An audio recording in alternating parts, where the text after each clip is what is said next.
Welcome back here to Sidelines and our special Coaches Roundtable episodes. Today, the topic will be recruiting and, of course, the adaptations that we've had to make with the current situation we all find ourselves in. Joining me on today's panel is the head coach of the Mansfield Sprint football team, Mr. John Evans. The head coach of the women's soccer team, Mr. John Shaffer. The assistant coach of the men's basketball team, Seth Turner.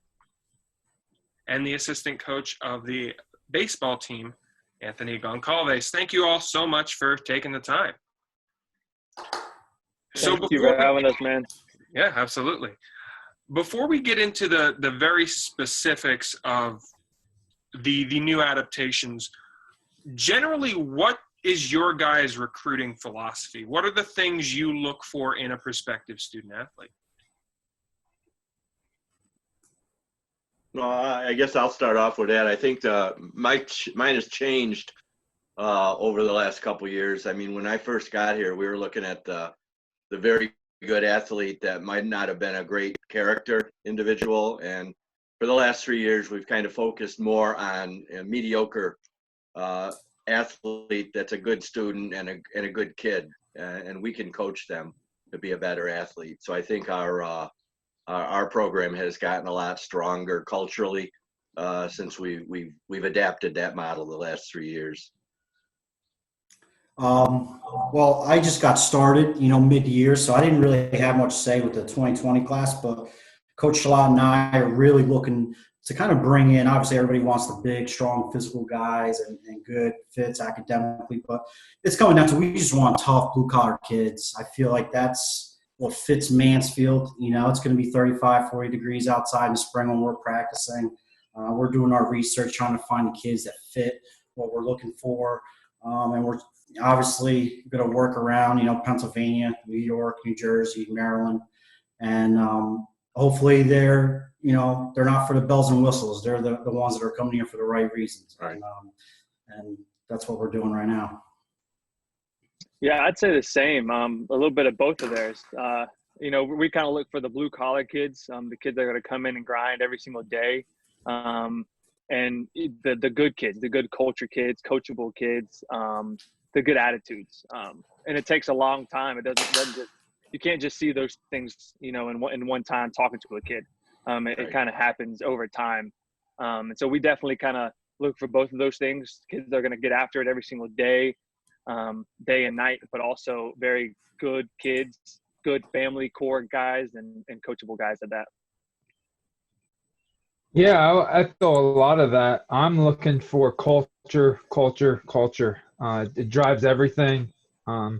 There's tens of thousands of young women who play club soccer. And yes, there's those diamond in the rough talent-wise, but the best talented young women are being looked at by D1 and high D2s that can throw a lot of money their way. So for me, those girls, if they come to Mansfield, it's for a major or it's because they really believe in the culture. And so from there, the next level of talent is so equal out there that I believe we can win with culture, that our talent will be equitable, hopefully, to that of other schools. And then it comes down to the willingness that they have to fight for each other and play for each other and how they train. And so for me, it's just all about culture and getting to know their values and who they are as people. Excellent. Yeah, to be honest, I think, and when I say this, I don't think so. Talent is not overrated, but I think in a sense, talent can be overrated because you don't always need the most talented kids. I think coachable kids, great teammates. I think that's a talent. I think being a great teammate and a really good coachable kid is a talent that not all kids have. Right. You can be the most talented in the world, but if you're not coachable and you don't want to follow, the coach's game plan or follow your teammates along, it's going to ruin the team. Now, Coach Shaffer, let me ask you this. With everything going on right now and, I see you're like the big energy giver. You're one of the first guys I met when I was here, and I can see you're passionate about everything and culture. How do you find out if that student athlete is a good fit with everything going on? Is she the right fit culture-wise? Not to put you on the spot. Oh man, yeah, good question. You know, a lot of conversations. I mean, a great example is my second 2021 verbal. It just started out with emails throughout the winter, and then once we realized we were going to lose the spring and summer to be able to see her play, yeah, I had film on her, but then it was just Zoom calls. A couple Zoom calls with her that each one for about an hour, and then a Zoom call with her and her parents. And it's asking those probing questions to get to know them. I had a call this morning. One of the questions I asked her was, what brings you joy? Like, I want to find out, some deeper questions and just how they answer it, and trying to show my personality and get a feel for their personality through Zoom, and just make the best of it. And that 2021, she just called me one day and was like, "Hey, I'm here with my dad." And I was like, "Oh, what's up?" And she's like, "I want to say yes." So that was really cool. So, trying to replicate the in-office, in-person feel as much as you can through this. Right. And we had an interesting thing the other day. We did a Zoom call with a family at the dinner table. So I actually felt like I was at their house for dinner, and it was real informal. They just keep turning the computer, and it was great. I mean, it was just like sitting around the table in the office or up at Mansfield. And I agree with Coach Shaffer that sometimes you just got to ask the probing questions that aren't X's and O's, and what do you feel? What do you like? What do you like to do? And get a feel for that family atmosphere. And that's what we're trying to create. And just going back to our situation, I mean, and we're seeing it in other areas. We're seeing it with higher grade points. I got 12 guys now over a 3.0. I don't think we had 12 guys over a 3.0 my first 3 years here. So we're seeing it in the areas where we should be seeing it, which is not necessarily athletically. So we're pretty excited about that. And this Zoom recruiting, I'm loving it. It's I'm just telling Coach the other day, we one of our coaches is coming in from California this fall, and he has a friend that coaches at a junior college that just dropped their football program, and we're doing a Zoom call Friday night with 5 potential transfers. So it's just it's the way to go. I mean, it's innovative. I think we're all doing it, and I think we're starting to reap some good results, all of us. So you guys have all said about finding that fit and finding that personality fit. What are the key subtle things when you're in a conversation with someone, when you're talking back and forth, that helps you identify that this person would fit our culture, or this person would be a good addition to our team? I mean, I'm a big body language guy. I mean, if a person's sitting not making eye contact or doing other things. I had a kid on a call the other day, and he was texting while he was talking to me, and really not paying too much attention at all. Coach Morgan and I were on the call, and I sent him a message. I said, let's terminate this one. But it's, body language is big. Their interest is big. I think probing questions are good if they are prepared. It's a lot of them will ask us questions that you can tell they've done their homework and taken the virtual tours and that. So a lot of it is just, the preparation. Yeah, I think body language is huge. I think, again, going back to the tough, in my opinion, you got to ask the tough questions to really get to know a kid, especially nowadays, because, you can't really hang out with them. You can't, go see multiple games, talk to him after games when they win by 30 or they lose by 30 and he has a horrible game. How is he going to react? How does he react to his teammates when they play bad? During these times, AAU season, we can't go see those games. So I think asking the tough questions and seeing how they respond to them, their body language, and just, again, kind of going back to my opinion is just what they do when they're talking to you. Like Coach said, you know, are they really interested? Do they have the answers? Are they knowledgeable about your program? Are they just shooting the crap to just talk to you, just to, you know, say, oh, I got Mansfield interested? Or are they really interested? Do they know about the area, about your history and that sort of thing? That shows knowledge to me when the kid talks about our history. You know, hey, you know, I know you guys have had a down year. You know, I know you guys got 6 people transferring or 6 people that are seniors leaving the program. You know, that shows me, oh, wow, he's done his research. He knows what's going on to us. He's really interested in us. I mean, I'll try not to repeat what you guys were saying there. That's all good stuff. And just to add one little thing, just doing their research to see if they're prepared. It takes 5 minutes when they're reaching out to us, you know, not just a copy and paste generic email. Especially the last couple months, you could tell right away if they're interested or not, in my opinion. But throughout the recruiting process, I'll really know if they're going to be a good fit.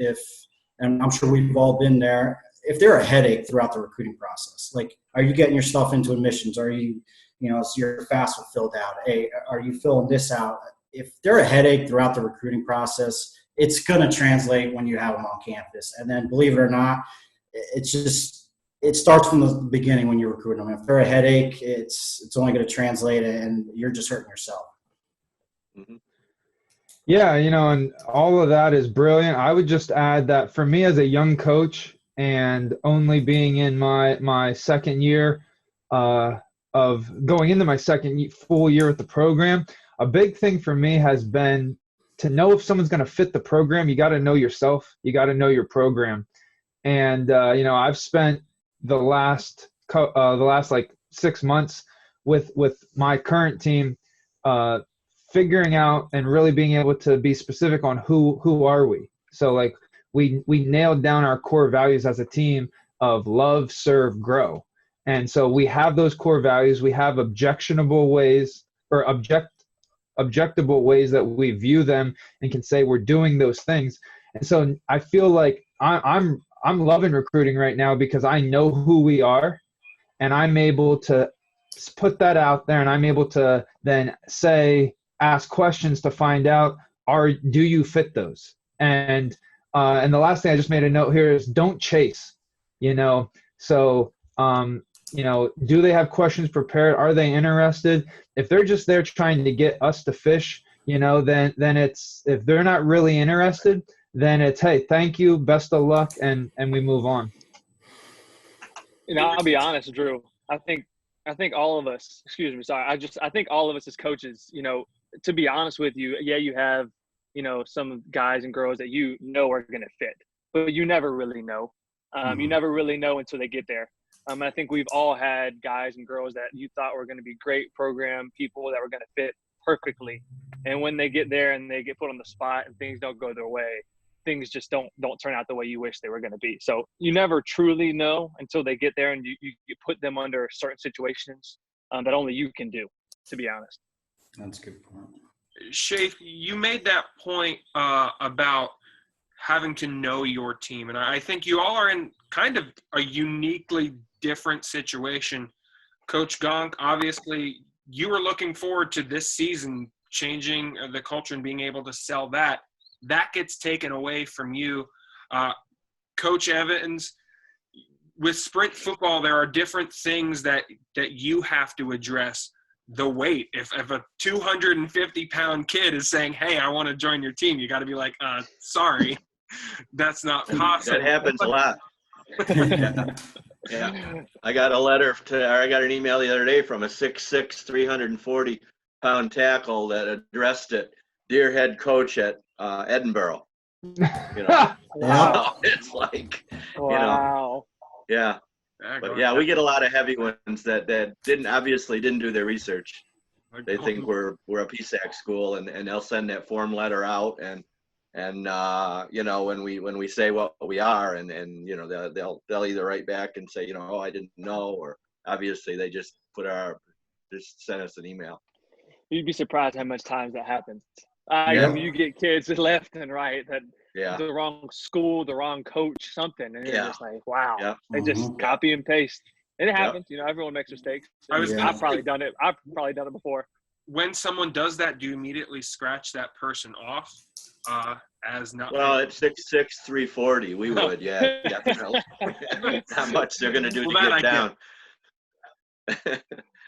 I would say no. I mean, I'm a firm believer that everyone, I mean, granted, it is a mistake, but I'm a firm believer that, everything happens for a reason and everyone needs second chances. So, I mean, that's a very small mistake, but I don't necessarily scratch them. I do a little bit of research like I do with every kid that emails me, and all of us get probably 50, emails a day on kids that want to come play for our program. So you do the research. You definitely see, watch the film, are they someone that could fit your program? And then, I've had kids before that are definitely a fit for our program and have sent the wrong name or the wrong school, and you just poke a little fun at it. Start off with a little joke and it kind of creates the relationship from there. It kind of is the easier way to start the relationship off, to be honest with you. Yeah. And the other thing you said, Coach Schaaf, is identifying your team culture. So what are the steps to do that, to identify your team culture? That way you can sell your team's identity, your team's culture to these recruits. Oh, it's all about what each coach believes in, what each coach, what leadership books do you read? For me, I went to the National Coaches Convention in January and went to a Dare to Lead session. And I'm blanking on the author of the book, but Dare to Lead is a big leadership book that's out there throughout the community. And the University of Florida women's coach is a certified Dare to Lead trainer. And so anyways, but her big thing was that Dare to Lead, they give you a list of like 100 values, and they encourage you to narrow it down to, in the book it says 1, but Becky Burley, the women's coach at Florida, said, that was too hard, so 2 to 3. And anyone that was in my office probably saw the list of like 15 I had on my whiteboard that then I just narrowed down. And so that's the process I went through. I went through a process of figuring out what were my core values, because I think a great point that was made is for a CEO or a head coach or anything, your team's core values cannot be different than yours, because if you let your players or if you let your workers create the values and they don't mesh with yours, there's going to be a disconnect at some point. And so as much as it might seem dictatorial, at some point your team's values have to be your values.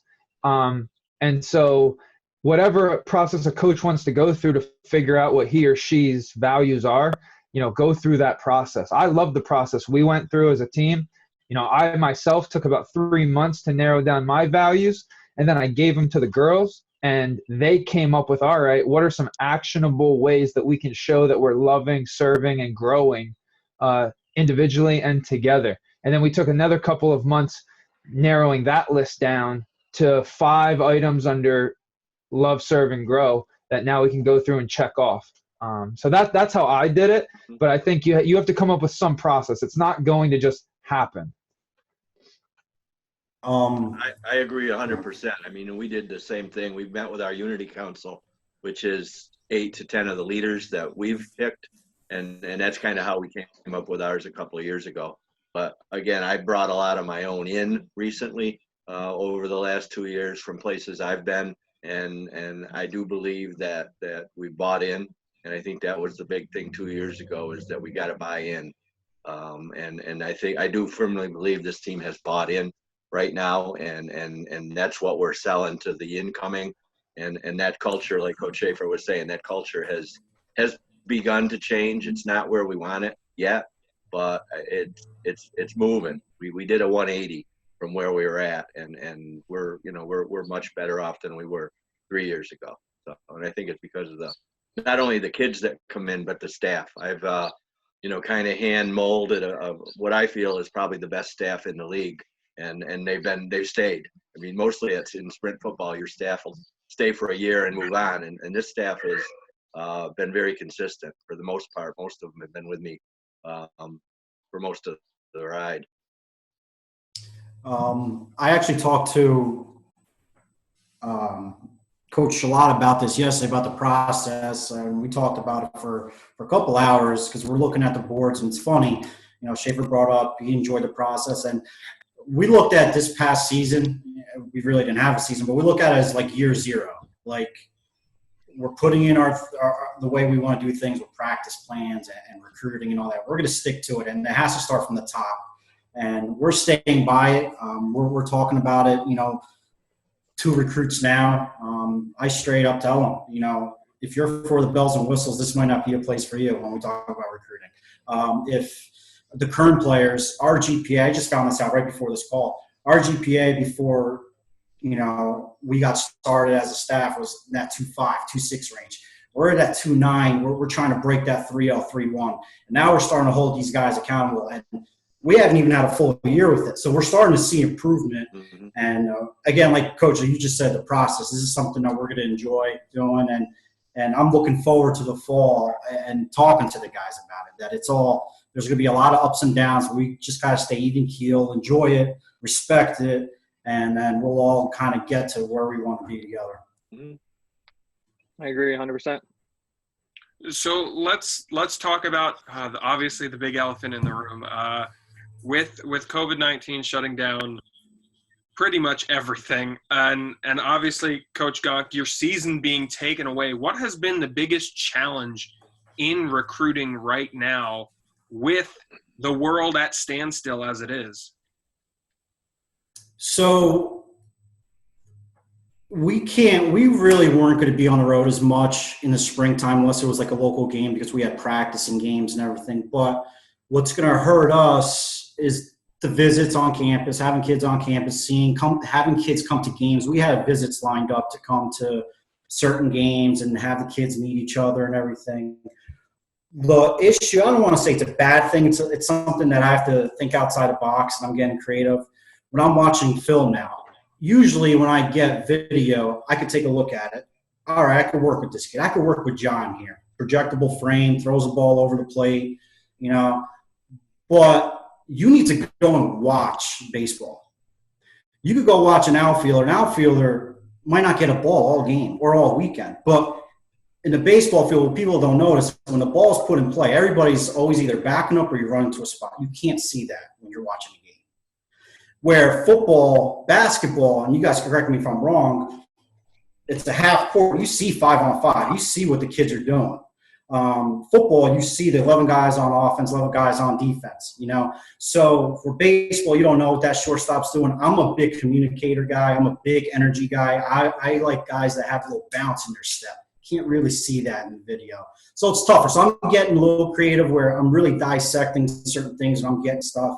The stopwatch is always on me. Does he get rid of the ball? When I get these videos, recruiting videos, is he getting rid of the ball in less than 4.2 seconds? No, it's 4.8. Well, he's doing a 4.8 in a controllable environment. What's he going to do when he's at our field and it's 38 degrees and it's snowing, So it's been a challenge, but you know what? Everybody's going through it. We have a saying in our program, no BCD. We're not blaming, complaining, or defending anything. We're just trying to think outside the box and make the adjustment.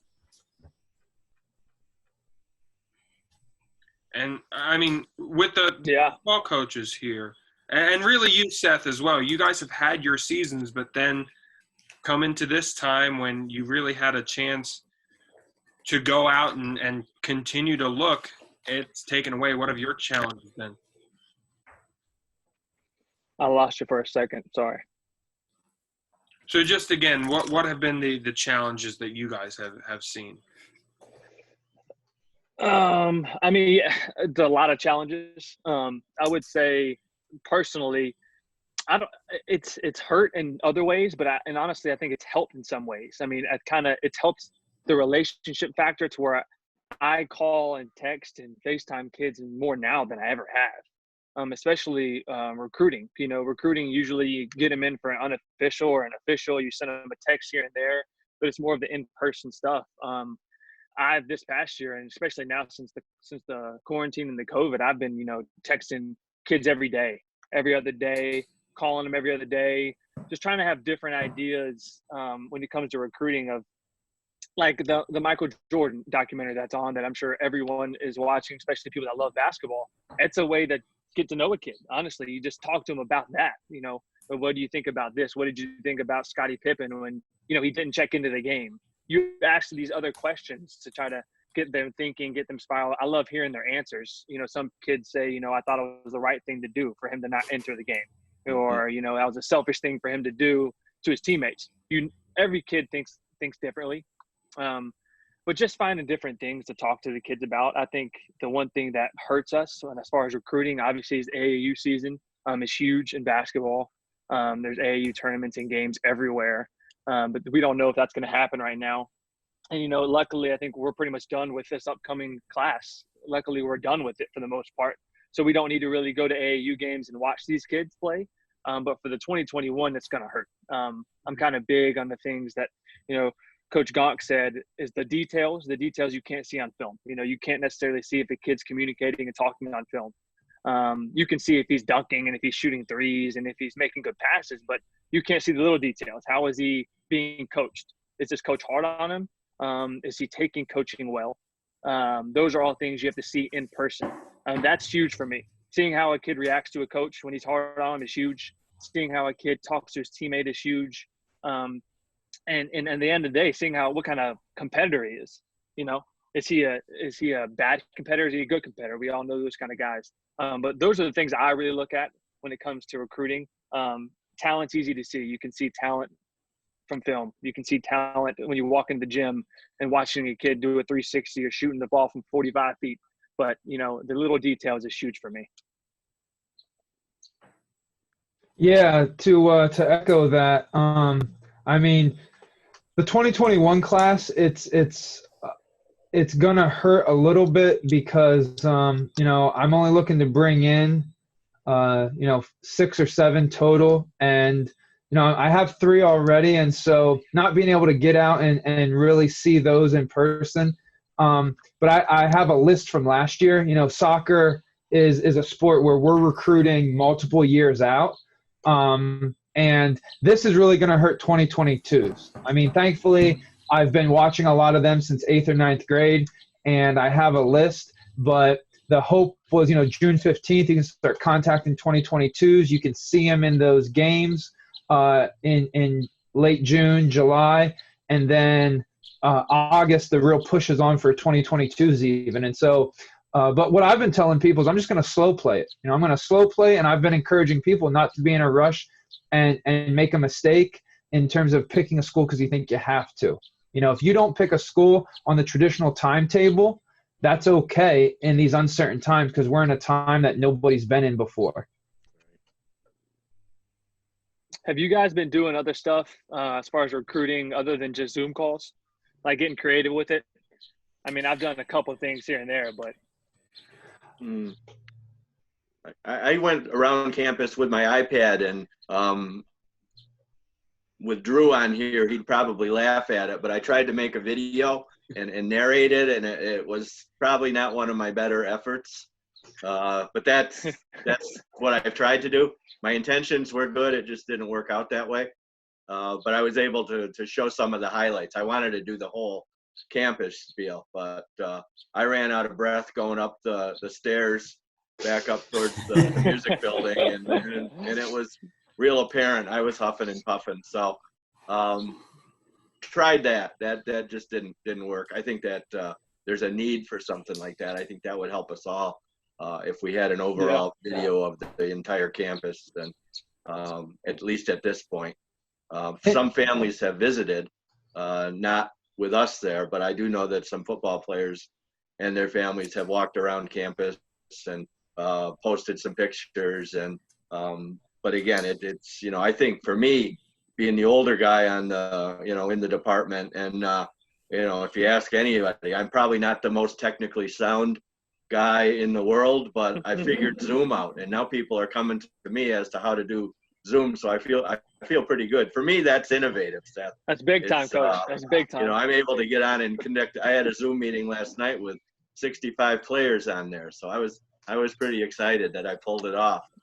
But yeah, so that's as innovative I think as I get. I called, and I think a couple other coaches in the department have done this as well. But I was on a phone call with a player, with a recruit. And I guess I probably could have Zoomed with her and shared my screen, but I called her and we went through the virtual campus tour together. Mhm. And so if there were questions about a building or questions about something that the virtual tour didn't show, I was able to provide feedback. And so in a way, it was like a walking the campus without walking it. You know, just trying to make the best of it. But that and for me, I'm watching a lot more full game film. Mhm. You know, I watched a whole full game film this morning where I usually would say, hey, send me highlights. I'll watch your highlight tape, and then I'll watch you in person. But because I can't watch them in person, I'm watching full game film. And so that's been the other change to what I've been doing. To add on what Shaffer just said, I actually just had a conversation with a recent kid. He's been sending me a lot of the stuff, like basic game film that he had over the summer, and he's been showing me the projection that he's had, like the development that he's had, and you're starting to see the kids listen to everything we've talked about since December and January. Just little things that we do in our program. You can see he's kind of buying in on it, and it just sucks with everything with the tours and everything. I haven't done that stuff yet. We plan on it, but I'm just trying to get creative. I know, Seth, we talked maybe last month about the graphics. Yeah. That's on the to-do list that I really want to get better at. And then, you know, just talk to other coaches. Like, this whole session's been awesome, talking to other sports and how they do things. I know I learned from a couple of weeks ago, it was the University of Washington softball coach, what they do with their infielders and everything. I was like, well, that's interesting. I never thought of it. Softball is a shorter field. The game's a lot faster pace. Their infielders are a lot better. Why don't we use some of that stuff? So it might, obviously it's different, but the way he was explaining certain things, that's the lingo I might use now to our guys. But I've just been trying to think outside the box with everything. I know the graphics, I've been dragging a little bit with that, but that's on the to-do list, and I might be reaching out to you, Seth, about that stuff. Yeah. It's not easy. It takes a lot of time, trust me. And I'm nowhere near as good as I want to be. But that is something I will say it's taken a lot of my time, just because I know kids love it nowadays. They love social media. They ask me for graphics and stuff like that. So, of course, you know, you shoot them their way. And just being creative with it. Jersey swaps, that sort of thing I've been pretty good at in the long run, but especially more now than ever because I have time on my hands. I will say I listened to a podcast, may have been 2 days ago, and it was of Eric Musselman and Seth Greenberg and a couple other guys, Shaka Smart, but they kind of did some of the stuff I had been doing as far as The Last Dance, the Michael Jordan documentary, where I just talk to our guys about it. I mean, I'm young enough. I listen to the same music our players listen to. I play the same video games they play every once in a while. So, like, we talk about normal stuff. But Eric Musselman was saying, you know, he would have his whole team, or even the recruits, the guys that had committed, he would, you know, have them all watch that episode of The Last Dance, the documentary. And you would basically have all of his players, you know, either write out a paragraph or basically something, or he'd call them and they would either write out a paragraph of what they thought of the episode or what they thought of certain situations. Kind of one of the examples of the Scottie Pippen thing, like I had said. I mean, it was really cool that he had done that, and he had even said they did it on different things. They had even sent their kids, they would send them their kids other videos of an inspirational speaker or of a basketball episode, and say, hey, you know, just kind of get in their minds to think of certain things. So they kind of stay engaged, don't, you know, get lost, you know, out here when there's nothing to really do. So I thought that was pretty big that they got their kids, they got their team involved still now that the summer's pretty much starting, and getting them engaged and thinking of stuff. Well, hey, one other thing, in terms of recruiting, and Coach Evans, no offense, but not sure how much experience you have with this, but I know with kids nationwide having to go to schooling online, I've been connecting really well with recruits, just talking about their online schooling and the struggle with it, because you know, some kids like it, some kids don't. I did my undergrad on campus, but my master's I did online, and for me, I didn't like it. And so just being able to have that human connection of how's school going, you know, is it good, is it bad, do you like it, and just that general conversation of how's your school going, and that I genuinely care. Are you transitioning okay to online education? Yeah, that's huge. I think that's kind of going along with school. Obviously, I ask all of our kids now that our semester's over with, the kids that on our team don't have classes anymore, but the kids that we're recruiting still are in classes. So that's kind of huge, asking them how they're doing, what classes they're in, what are they struggling with, if they're struggling with anything at all. I think one of the biggest things I think for me as far as recruiting now is I'm using how young I am as a benefiting factor, because I can talk to them about anything, and we literally just talk. I mean, I've had 2-hour conversations about nothing. Literally, I've had a 2-hour conversation about Duke University Blue Devils because I was a Duke fan, like just stuff like that. And I think that's honestly a huge reason of how we kind of got some of the kids we got, is because we're down to earth guys and we show them who we are. Not only just coaching, not X's and O's, but who are we as people outside of the basketball court. It's funny you brought that up. I not to go off topic here. When I first got the job here, I'm from New Jersey, North Jersey. I was 10 minutes away from New York City growing up. A little bit different than Mansfield. And I made it a promise. I got myself a fishing license. I got myself, my father-in-law has tons of land. He goes hunting. Brother-in-law, tons of land, goes hunting. It's a goal of mine to be able to talk to our guys, like on the baseball team. All they do is hunt and fish. We could put baseball away, talk about the academics, social life a little bit, help them out, and then talk about some of the things they like. And it's funny. We were driving to North Carolina, and one of our freshmen sees like a deer, buck, and they're all explaining to me, Coach, that's like a 9-pointer, 6-pointer, whatever. And I'm like, oh, okay. So I'm slowly trying to learn a little bit so I could have more conversation with the guys. I swear, right when I got the job, I told Coach Shaw, I just got my fishing license. So I'm going to try to fit in a little bit.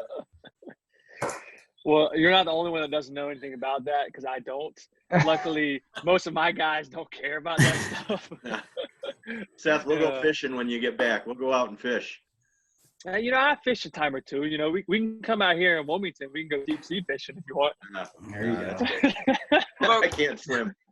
Coach Gonk, you bring up a good point there, though, the trying to relate to your recruits. And Shafe, I'm sure you run into the obvious difficulty that is present with you being a male coach recruiting females. So where do you have to go to try and still find that relatability for these athletes? I mean, I benefit from the fact that I was a high school teacher for almost 12 years. And so as a high school teacher, I have 11 years, 12 years of experience of having 9th, 10th, 11th, 12th grade boys and girls in my classroom and trying to relate to them. I mean, I taught you. I mean, just like coaching, there's not a big difference between teaching and coaching. If you want to be good at it, you got to be able to relate. And so it's finding out what they're interested in. It's asking questions. I mean, yeah, I'm a little bit older than Coach Turner, but don't let the hairline fool you. I'm not that old. And so, it's asking them questions about music and shows and just life in general, and still trying to connect with them on that level, and trying to stay as connected to pop culture as you can. I mean, that's really a big part of the job, and thankfully I enjoy pop culture, and so trying to stay connected there. But then just letting them know that, listen, even though I'm a guy and I'm recruiting young women, I have a daughter of my own, and even though she's only 4, that helps to connect as well, because we're talking about just growing up. Good point. Well, one of the things we did too recently, we're down to our last 3 for this year that are big time guys that I really want to get. I've been including alumni in the Zoom calls recently, and not just the Sprint alumni. I've gone back to some of the D2 alumni, and we did a call Sunday night with the family from out in the Batavia, New York area that we really want the kid bad.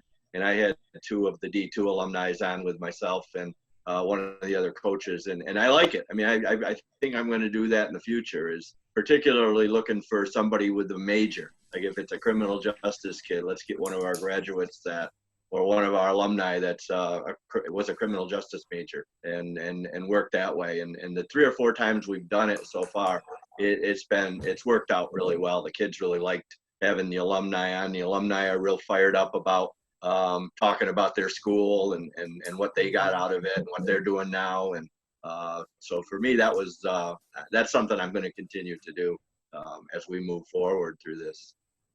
That's a very interesting point in trying to get alumni, because I think the other 3 coaches, you guys are all relatively new to the program. So trying to find an alumni base to maybe help you in that case, or try to if you can get alumni to talk about their experience, what has been either the challenges or what have you seen in terms of that, to try and get maybe some alumni help with you guys to share their experience to potential recruits?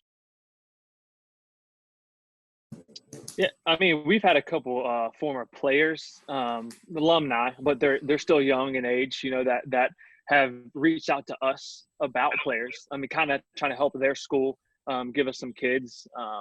Just recently, Malik Carter was one of the first people that sent us Jazz Farrell our way. So we have players that reach out to us, but in my experience, it's just kind of the younger kids. Like, I've been in conversations with Tyler Moff. He's a recent graduate this year. He just graduated. But he's told me offhand, right, when he said he was graduating and he was going to transfer to Citadel and try to go Division I. He was like, hey, if you want me to talk to any of your kids coming in, if you want me to talk to any of the kids you're recruiting from here on out, you just let me know. So as far as the older alumni, I haven't really been able to reach out to any of them. Coach Senesi has. I know he has a good relationship with a lot of those. And they've actually came into our locker room before games. So I know they would be happy to help. But I'm more, on the current players that just graduated or in a couple years back, I've been using them pretty heavy. That's crucial to any program. That's basically, we had some plans for the spring. We were going to try to have, as everybody knows, Mansfield had an unbelievable program, the 80s, 90s, early 2000s, all that. We wanted to get some of those guys to come back. And I've talked to a handful of them, and they want to see this program succeed. They want to see it bad. And it's funny, I met a couple guys in the Lehigh Valley area that I didn't know there was Mansfield baseball-related guys there that have actually helped out with recruiting. Hey, this kid's getting looked at by this school, you need to take a look at. I could talk to them. Or kids out in Pittsburgh, oh, there's a Mansfield grad there. But, yeah, it's important to bring those guys back, the younger guys as well. I made it a goal of mine this week with graduation and everything happening. I want to stay in touch with the seniors that just graduated. Part of our job as coaches is obviously make sure these kids are set once they graduate. And a couple of the seniors that I've already talked to, they're headed in the right direction.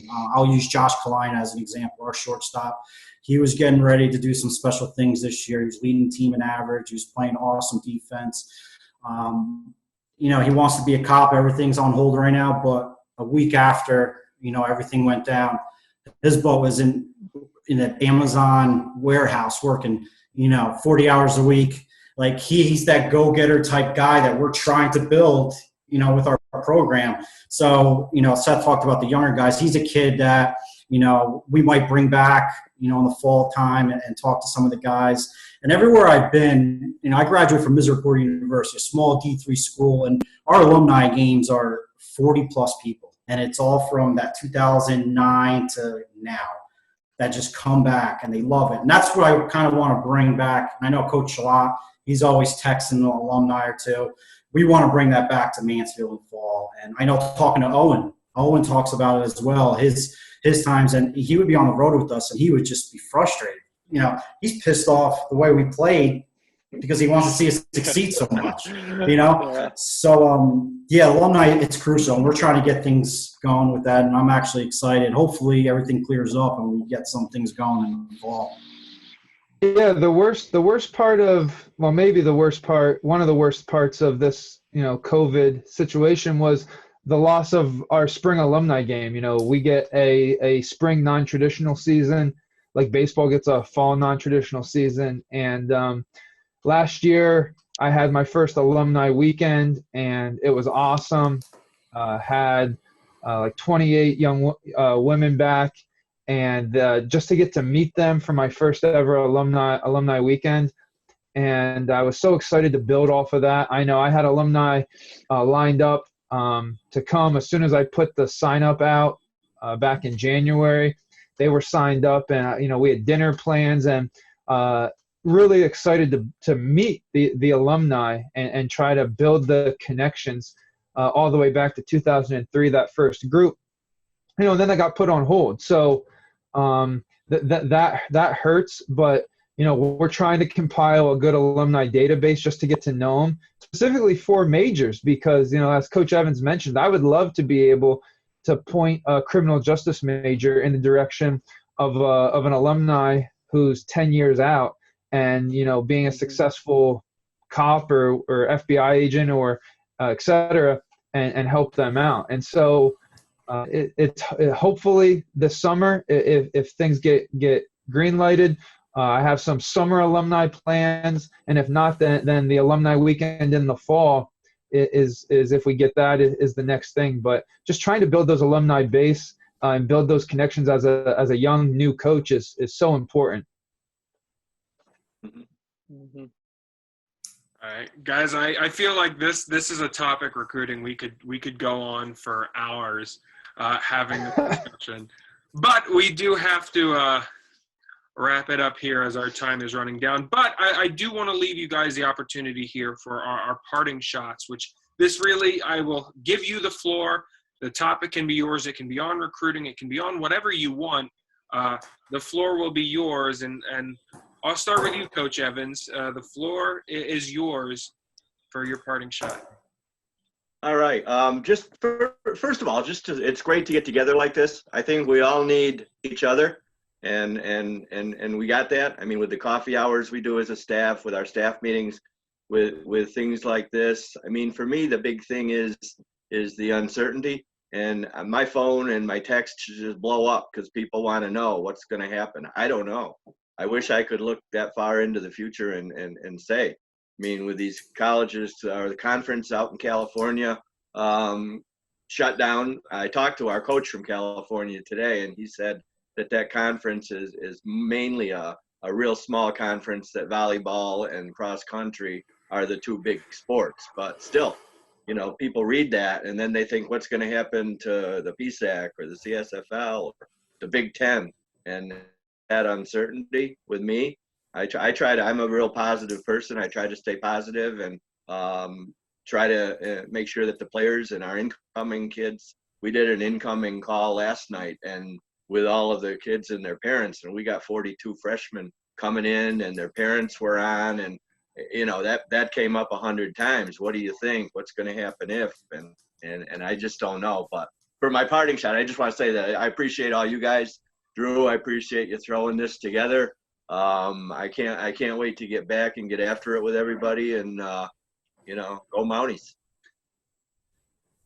All right, Coach Shaffer, I will now leave the floor to you. All right, so talk about. We'll be right back. So my parting shot, and I'm glad you came to me before Coach Turner, because I was worried he might have the same thing. For players, potential recruits who watch this, because I'm assuming we're all going to encourage our recruits to watch ourselves talk about our programs. Watch the Michael Jordan documentary. Watch it. Specifically, I know every episode's been great, but episode 7 was so powerful. And yeah, Michael Jordan is a phenomenal talent, but his competitive nature and the way he led as a player, that it almost makes me speechless, because as a coach, yeah, we can try to encourage our players and push our players, but you watch that documentary, Phil Jackson, he supported his players, he loved them, he would be hard on them when he had to, but the reason that team was so successful is because the best player set a standard and held his teammates to that standard, And as he ended episode 7 saying he never asked one of his teammates to do something he didn't do. Mm-hmm. And I just think that stuck with me so much. And I know I shared it with my players and my incoming 2020s, and a few of them actually reached out to me before I got to them about it. Episode 7, what it means to be a player leader, and that ultimate success comes from within the team. And we have to help facilitate it as coaches, but we can't want it more than them. And so that's my parting shot. All right. Well, thank you very much. Let's move to Mr. Turner, Seth Turner. Coach, what do you got? I mean, first and foremost, obviously, I just want to take a second to say I hope everyone's doing okay. I hope everyone's staying safe, healthy, not only you, but your teams, your families, anybody that watches this. I hope you're staying safe. Your families are staying safe. Take this stuff serious. It's not a joke. And who knows how long this is going to last. No one knows.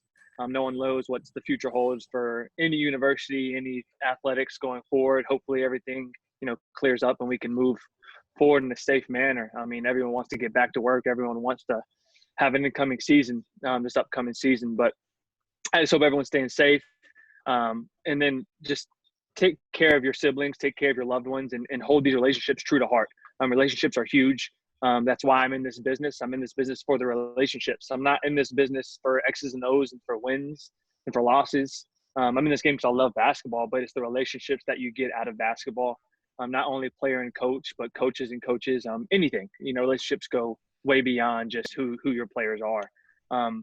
But just for the kids that are watching this, just keep working. Don't ever take a day off unless you need it, obviously, because you're sore and you need to take a day off. But just keep working mentally and physically. The mind is as important as your body. So don't only take lifting and kicking a soccer ball and hitting a baseball and shooting a jump shot or throwing a football. Watch film, study athletes, read books. Your mind is just as important as your body. And then my thing is just keep working. Don't ever take a day off. Thanks, Coach. Let's go to Coach Gonk. You get the floor. The floor is yours. Yeah, this is going to be tough. First off, I'll keep it short and sweet. I thank the other three coaches on this session. I've been taking down notes of some of the things you guys have been saying. This is great. Good job, Drew. Honestly, yesterday I had a chance to go up to the office and pick up some things, and I was talking to Coach Evans a little bit before we started here. It just made me appreciate everything. I know I'm the new guy. I miss going to work every day. I'm going to do a better job to reach out to all you guys now, because it made me really appreciate what we really do. This is kind of like Seth said, it's about relationships. It's about getting that kid from day one, and then him getting that piece of paper, and then him becoming an absolute rock star when he's out in the real world. And I miss my guys. I know my guys will watch this. I just want to tell them I miss them. I can't wait to get started again, and also the incoming guys. And go Mounties, roll Nears. Excellent. Go Mounties, baby. Well, thank you all so very much for taking the time and hopping on here. I truly appreciate it. Thanks, Drew. Appreciate it, Drew. Thanks, Drew. All right, and that will do it for us here today, folks. To stay up to date on all things Mansfield athletics, head over to gomounties.com, and we will see you next week. Thanks for watching.